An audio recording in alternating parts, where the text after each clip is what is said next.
The Supreme Sign. The Seventh Ray by Saeed Nursi. Observations of a Traveler Questioning the Universe. Publisher's Note. The Seventh Ray was authored by famous Muslim scholar Bediüzzaman Said Nursi in 1938 in Turkey as a treatise belonging to the Quranic commentary Risale-i Nur, Treatise of Light. This translation of the Seventh Ray was originally carried out by Hamid Algar, professor of Middle Eastern Studies in the University of California, Berkeley, USA, and was first published in 1979. Later, it has been partly amended by the translator of the entire collection, Ms. Mary Weld. Shukran Wahida. An important warning and statement of purpose. Not everyone will be able to understand all the matters discussed in this most significant treatise, but equally, nobody will remain portionless. If somebody enters a garden, he will find that his hands cannot reach all the fruits it contains, but the amount that falls within his grasp will be enough for him. The garden does not exist for him alone. It exists also for those whose arms are longer than his. There are 5 causes making the understanding of this book difficult. The first, I have written down my own observations, according to my own understanding and for myself. I have not written according to the understanding and conceptions of others, as is the case with other books. The second, since the true affirmation of divine unity is set forth in this book in the most comprehensive form, by virtue of a manifestation of the Supreme Name, the subjects discussed are extremely broad, extremely profound, and sometimes extremely long.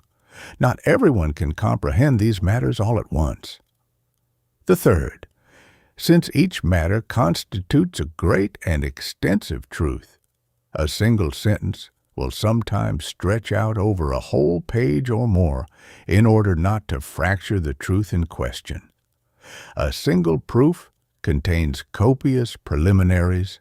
The fourth, since most of the matters contained in the book have numerous proofs and evidences, the discussion sometimes becomes prolix through the inclusion of 10 or 20 proofs by way of demonstration. Limited intelligences cannot understand this. The fifth, it is true that the lights of this treatise came to me from the effulgence of Ramadan. Nonetheless, I was distraught in a number of respects, and I wrote the book hastily at a time my body was racked by several illnesses without revising the first draft. I felt, moreover, that I was not writing with my own will and volition, and it seemed inappropriate to rearrange or correct what I had written, according to my own thoughts. This, too, resulted in rendering the book difficult to comprehend.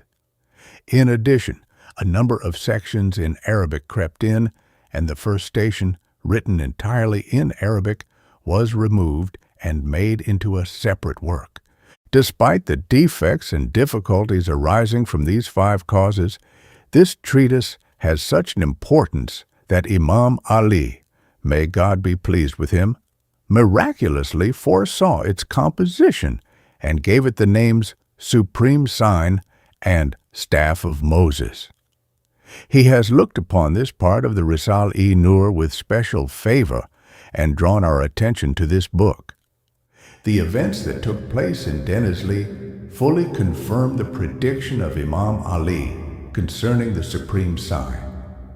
For the secret printing of this book was the cause of our imprisonment, and the triumph of its sacred and most powerful truth was the main cause of our acquittal and deliverance.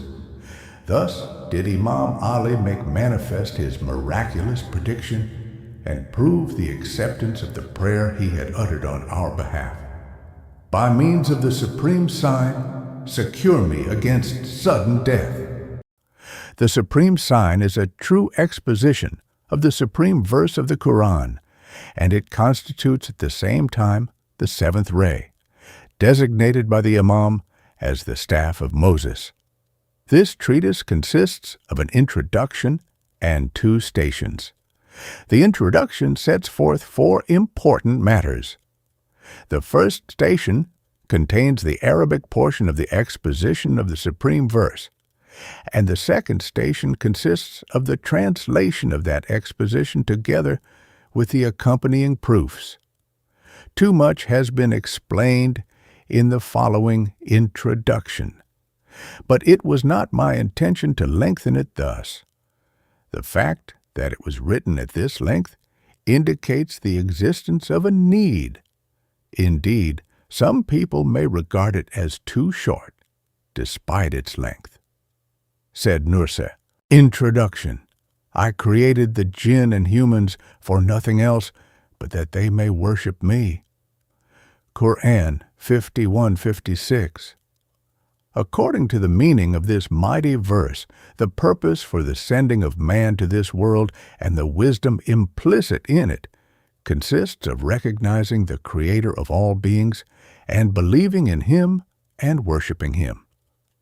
The primordial duty of man and the obligation, according to the meaning of this mighty verse, the purpose for the sending of man to this world and the wisdom implicit in it, consists of recognizing the Creator of all beings and believing in Him and worshiping Him. The primordial duty of man and the obligation incumbent upon him are to know God and believe in Him, to assent to His being and unity in submission and perfect certainty. For man, who by nature desires permanent life and immortal existence, whose unlimited hopes are matched by boundless afflictions, any object or accomplishment other than belief in God, knowledge of God, and the means for attaining these, which are the fundament and key of eternal life, any such object or accomplishment must be regarded as lowly for man, or even worthless in many cases.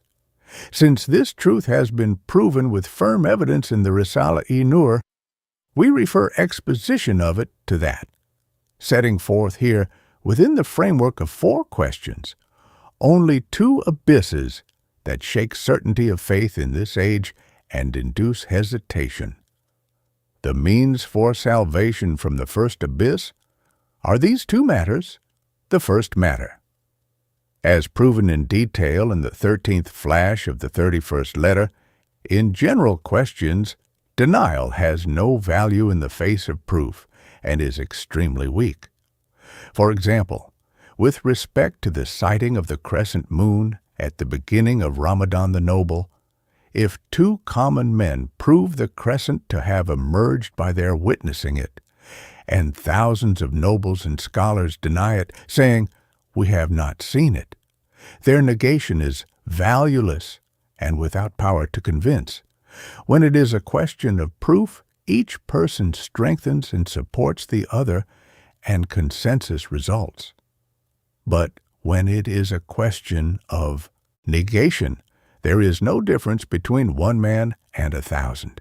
Each person remains alone and isolated, for the one who affirms looks beyond himself and judges the matter as it is. Thus, in the example we have given, if one says, "The moon is in the sky," and his friend then points his finger at the moon, the 2 of them unite and are strengthened. The one who engages in negation and denial, however, does not regard the matter as it is, and is even unable to do so. For it is a well-known principle that a non-particularized denial not directed to a particular locus cannot be proven. For example, if I affirm the existence of a thing in the world and you deny it, I can easily establish its existence with a single indication. But for you to justify your negation, that is to establish the non-existence of the thing. It is necessary to hunt exhaustively through the whole world, and even to examine every aspect of past ages. Only then can you say, it does not exist, and never has existed. Since those who negate and deny do not regard the matter as it is, but judge rather in the light of their own souls and their own intelligence and vision, they can in no way strengthen and support each other. For the veils and causes that prevent them from seeing and knowing are various. Anyone can say, "I do not see it. Therefore, in my opinion and belief, it does not exist." But none can say, "It does not exist in actuality." If someone says this, particularly in questions of belief, which look to all the universe, it is a lie as vast as the world itself, and he who utters it will be incapable both of speaking the truth and of being corrected. In short, the result is one and single in the case of affirmation, and every instance of affirmation supports all other instances. Negation, by contrast, is not one, but multiple. Multiplicity arises through each person saying concerning himself, "in my opinion and view," or "in my belief," and leads to multiplicity of result. Hence, each separate instance cannot support all other instances.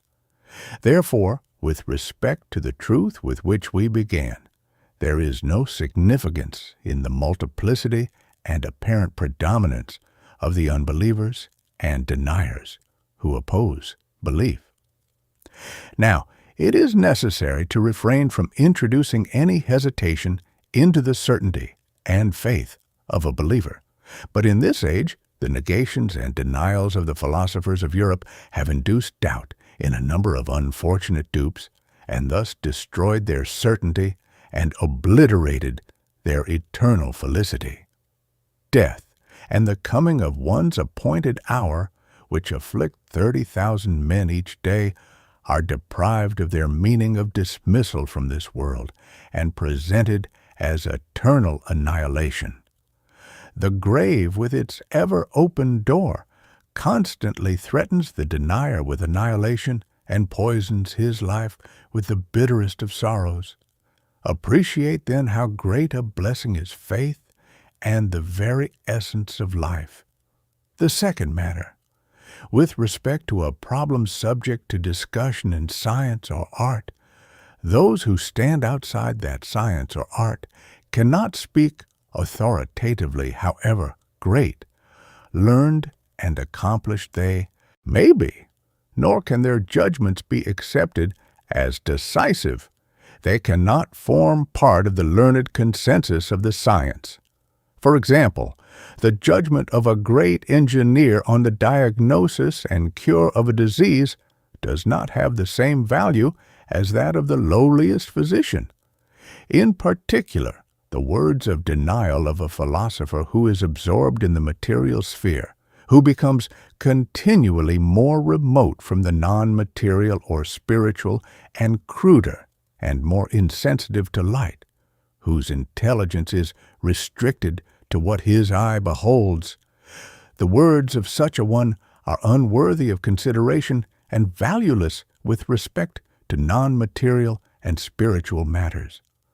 On matters sacred and spiritual and concerning the divine unity, there is total accord among the hundreds of thousands of the people of truth, such as Sheikh Gilani, may his mystery be sanctified, who beheld God's sublime throne while still on the earth, who spent 90 years advancing in spiritual work, and who unveiled the truths of belief in all three stations of certainty.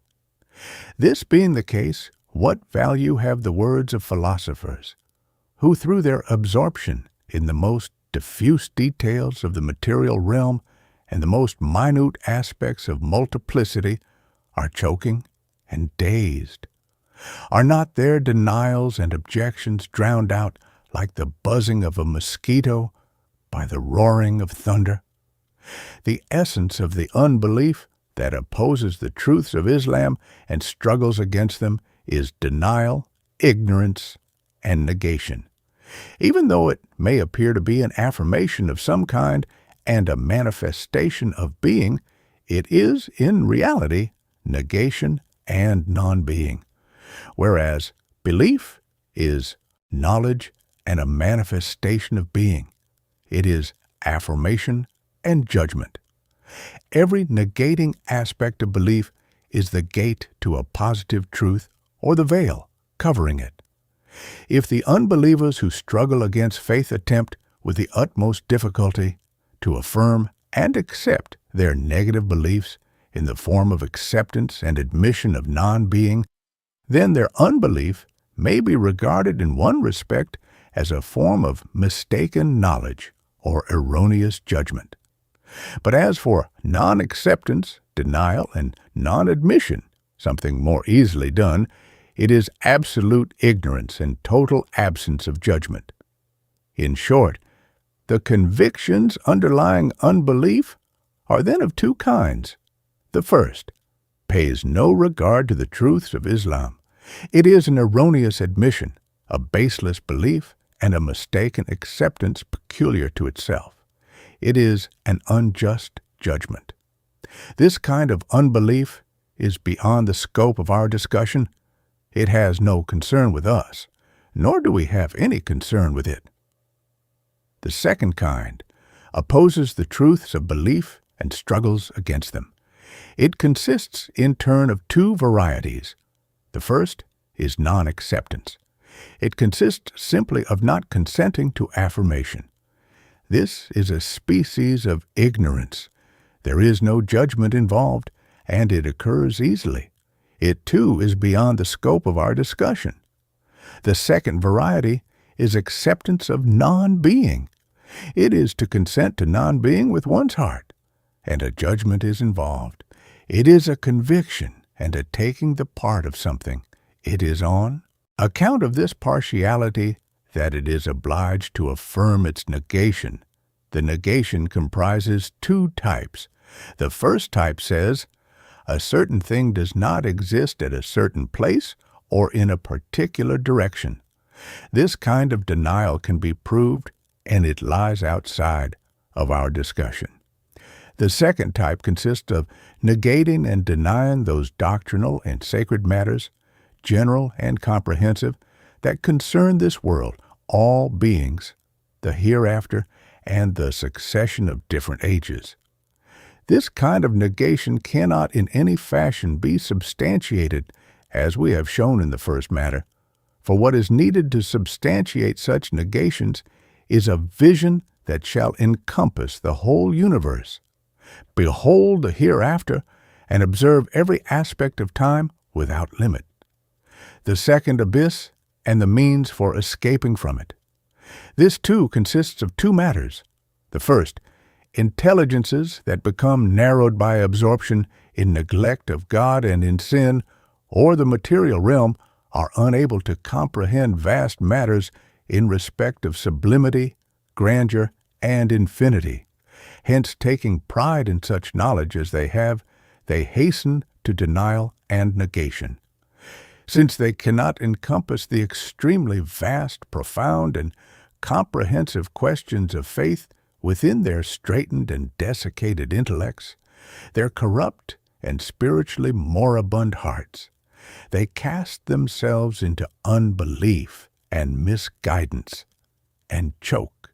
If they were able to look at the true nature of their unbelief and the essence of their misguidance, they would see that, compared to the reasonable, suitable, and indeed necessary sublimity and grandeur that is present in belief, their unbelief conceals and contains manifold absurdity and impossibility. The risale-i has proven this truth by hundreds of comparisons with the same finality that 2 + 2 = 4. For example, one who does not accept the necessary being, the pre-eternity, and the comprehensiveness of attribute of God Almighty on account of their grandeur and sublimity, may form a creed of unbelief by assigning that necessary being, pre-eternity, and the attributes of Godhead to an unlimited number of beings, an infinity of atoms. Or like the foolish sophists, he can abdicate his intelligence by denying and negating both his own existence and that of the universe. Thus, all the truths of belief and Islam, basing their matters on the grandeur and sublimity which are their requirement, deliver themselves from the awesome absurdities, the fearsome superstitions, and the tenebrous ignorance of unbelief that confront them, and take up their place in sound hearts and straight intellects through utmost submission and assent. The constant proclamation of this grandeur and sublimity in the call to prayer, in the prayers themselves, and in most of the rites of Islam, Allahu Akbar, God is most great, God is most great, God is most great. The declaration of the sacred tradition that grandeur is my shield and sublimity my cloak, his most inspiring communing with God in the 86th part of Jawshan al-Kabir, O you, other than whose kingdom no kingdom exists, O you, whose praise cannot be counted by his slaves, O you, whose glory cannot be described by his creatures, O you, whose perfection lies beyond the range of all vision, O you, whose attributes exceed the bounds of all understanding, O you, whose grandeur is beyond the reach of all thought, O you, whose qualities man cannot fittingly describe, O you, whose decree his slaves cannot avert, O you, whose signs are manifest in everything, be you glorified. There is no God other than you. Protect us, deliver us from the fire. All these show that grandeur and sublimity constitute a necessary veil.